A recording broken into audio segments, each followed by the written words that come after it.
Hey everyone, it's Garney Mo's back online. So, Tony Robinson's rally, Saturday, 13th of September. I wanted to do a video dedicated to it. It was an absolutely fantastic, amazing day. What a day it was, wasn't it? I was really surprised, just genuinely just gobsmacked by the sheer number of people that attended that rally. Each and every one of you attended. Should be proud of yourselves and give yourselves a big pat on your back. Because estimates say there were 2 million people. I'd say there were 2 million. Some say there were 3 million. It's a bit of no reach, kind of blowing things out of proportion. But I'd say minimum 1 million, 2 million from the aerial footage that I saw. Don't believe all those garbage mainstream media platforms saying that was 100,000. People like Narinder Kaur is absolute nonsense. They do what they do best, don't they? Trying to smear us as far right, racist, white supremacist. They do it every time. But I was going to do a video yesterday, but I was too tired and fatigued from all the walking and talking and driving, and it was a really packed day for me. So I slept the whole way through yesterday and this morning as well. So hence why I'm recording a video now. I could see the level of positivity, the energy, the optimism, and just the level of patriotism that came out from the people. I'm going to post a photo on this screen up for you right now. Hopefully YouTube doesn't flag me for copyright. This is a photo that was shared from my friend James on X. My friend James, he attended the rally with me. We marched together from Sam Street all the way to the station. I also encouraged my brother to come with me as well, which was absolutely fantastic.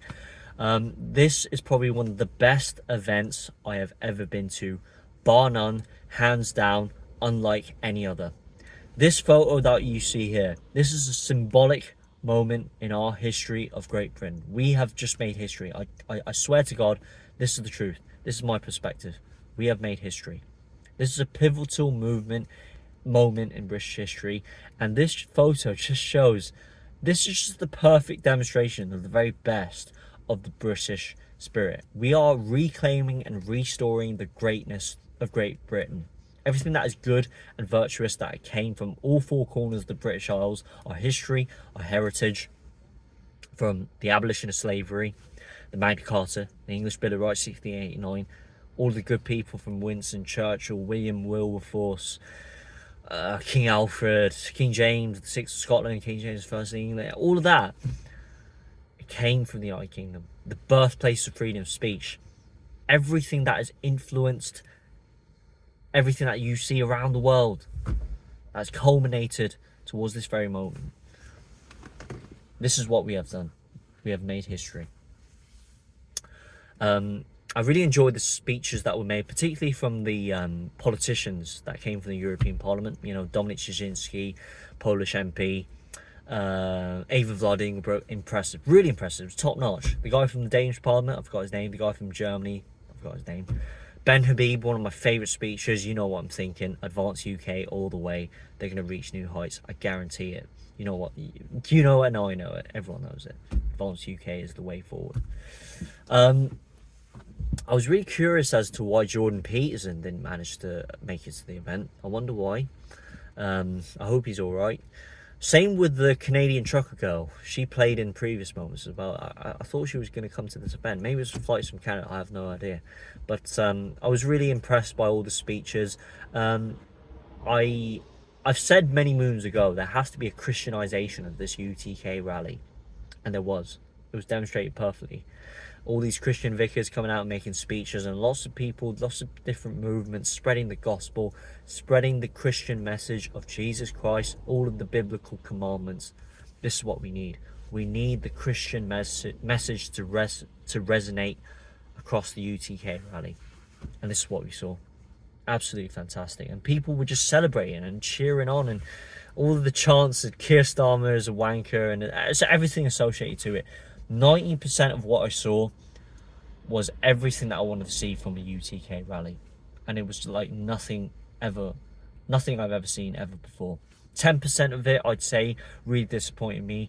There were young teenagers with wooden sticks ready to pick a fight. What the hell are you doing? And it's the perfect example of what not to do, because the mainstream media, you know, their cameras will converge from all corners to smear us as far right, racist, bigoted. You know, look at all these white supremacists. Look at all this far right movement. That's what they'll capture that moment. Don't do that. You know, don't pick up wooden sticks. Where are the parents of these teenagers, honestly? But yeah, I was really inspired.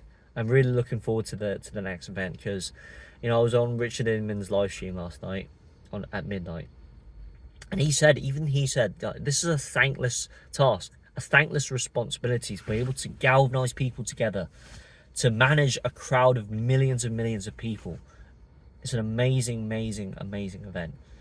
I just have to. I wish I could do this personally to be able to thank Tommy Robinson, the leadership team, the organisation around it, the stewards, Richard Inman, everyone that was involved. I wasn't actually able to make it to the crowd. I had to go back home and watch the live streams because of the police. I was really disappointed, and I wanted to leave this disappointment, this negative part, towards the second half of the video, because I am so disappointed with the police. They, in some ways, misdirected a large chunk of the crowd. I wasn't the only one. My brother and my friend James, we together, we were misdirected towards another area of the crowd. We tried to loop round, try to find a shortcut, and find our way towards the crowd, and we couldn't make it. My brother and I, we separated from James, unfortunately. We had to take the long route. We tried to find our way, meandering our way through central London, and tried to find our way through the crowd, but we couldn't make it. We sat down at Pret, had a coffee, and we just called it a day. We gave up. We did some catching up at a restaurant near where my car was parked. Drove all the way back home. I bought some snacks from M&S. I just binge watched the whole live stream on Dan Wootton's show. I just want to thank Dan Wootton as well. From midnight to 6 o'clock yesterday morning to watch the live stream. I'm absolutely disappointed at the police. They're just not doing their jobs. They prevented us from getting across to the bridge. Why would you do that? You know that the people would be frustrated about this. You know the people would be angry about this. And they were bringing us towards the Antifa leftist mob. We were face to face with the Antifa crowd. How dangerous is that? You could end up with a very messy situation with a clash between different people with different ideologies. What were the police doing? They don't deserve any cheers, any applause, any handshakes, any gesture of goodwill coming from people like me. I witnessed that. This is my personal account. This is my personal perspective. They prefer to police our tweets and rather than police London streets. This is a result of Sadiq Khan. I blame it on our politicians. This is coming from the leadership up above. The failure of the Labour Party, the failure of 14 years of the Tories, and in many aspects the Reform Party as well. They've been flip-flopping about all over the place, and Nigel Farage hasn't properly read the room, and this has culminated into this massive crowd of people, this mass awakening, I would call it, of people from different backgrounds, different creeds and colours, as the saying goes, who all have red, white and blue in their hearts. You know, people that I met, full of laughter, full of joy, lots of banter as well. All those cheers and chants of Keir Starmer's a wanker, as I said. It's just brilliant. You know, being able to galvanise different people together. No one could ever do it. No one could do it except for Tommy Robinson. It's absolutely incredible. So I'm really looking forward to the next event. Hopefully they'll be able to pick a location where we can actually accommodate the quantity of people that we saw on Saturday. And yeah, just looking forward to the next one. Can't wait. It was an amazing event. A few months ago, I paid £200 to see Iron Maiden. If I were forced to do so, I would pay £200 in a heartbeat to see what I saw on Saturday. I swear to God, I would. It was just absolutely fantastic. You couldn't beat a crowd like that. And we have actually awakened the British public, and I guarantee this, there are many, many, many, many, many, many more to come that will attend the next UTK rally. Let me know your thoughts down below. This is Guardian Most clocking out. God bless, and I'll see you in the next one.